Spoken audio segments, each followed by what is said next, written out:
It's always the smallest things that stay with you.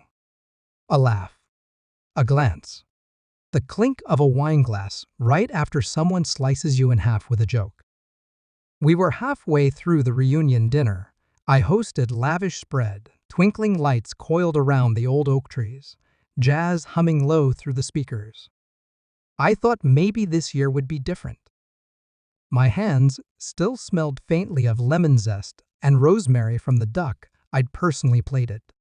That's when she said it. Still drawing cartoons? Rachel, my wife's older sister, leaned back, swirling wine in her glass, like she was auditioning for cruelty. Must be tough. Do you guys eat crayons now, or? The table laughed. Even her father chuckled behind his napkin. My wife said nothing, didn't even look my way. And I just smiled. A small, careful smile.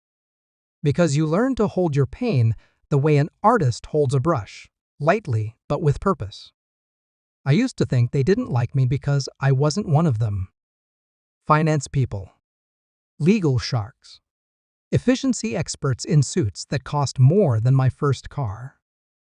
I was just the guy who doodled storyboards in the corner of Caf S, the one who turned down a safe career to chase shadows on paper. They called it starving art. I called it surviving myself.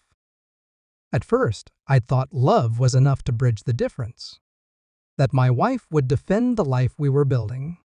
But over the years, her silence became familiar, comfortable.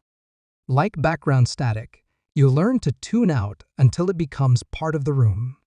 And still, I kept drawing, creating, building something quietly, carefully, obsessively, until one day the sketches turned into storylines. The storylines turned into pitches, and the pitches turned into contracts with names that sat on shelves in every household. But I never corrected them, never flaunted, never defended. Until the acquisition.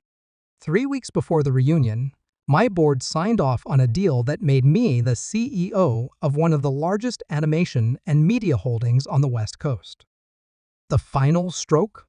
We acquired a floundering consulting firm, small by their standards, but symbolic. Rachel's firm. I didn't know when I started negotiations. Didn't care, honestly. It was just business. But when her name appeared on a contract I had to sign, that laugh of hers came back, like a thread of cold water running down my spine. The same laugh I heard when I showed my first sketchbook. The same laugh when she accidentally left my portfolio in the hotel lobby on her wedding toast night. I signed the papers anyway. Quietly. No press. No announcements. I didn't do it for revenge. I did it for the silence. The moment came as dessert was being served. Kermy Burr LE with orange zest, Rachel's favorite. She was still going on about how hard creative types must have it when her husband leaned in and muttered something about layoffs in her firm. She waved him off. I cleared my throat gently. Actually, about that. Heads turned. Knives paused midair. I suppose now's a good time to mention the restructuring. Rachel blinked. I'm sorry, what? The firm, I said. Yours. We acquired it last quarter. It's under review. I sipped my wine. You'll get the memo Monday.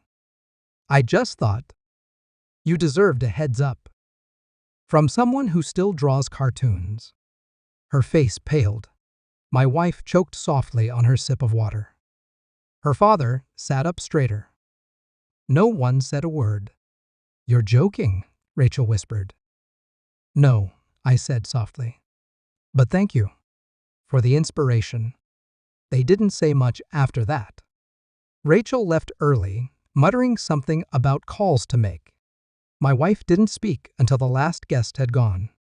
She stood in the doorway, arms crossed, staring at me like she didn't know who I was. Why didn't you tell me? She asked. I looked at her, then really looked.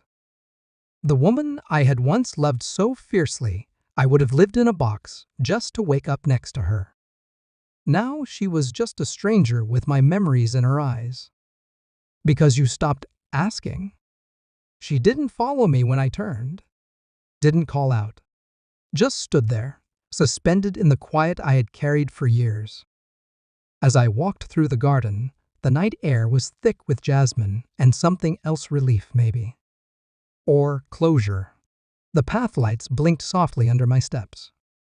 I thought about all the dinners I'd stayed quiet, all the smirks I swallowed, all the nights I'd sketched in the dark when sleep felt like betrayal.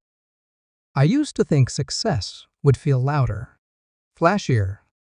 But in the end, it felt like this, a quiet reclaiming. A full circle breath. The ink drying on the last page of a story they never bothered to read. They wanted a starving artist.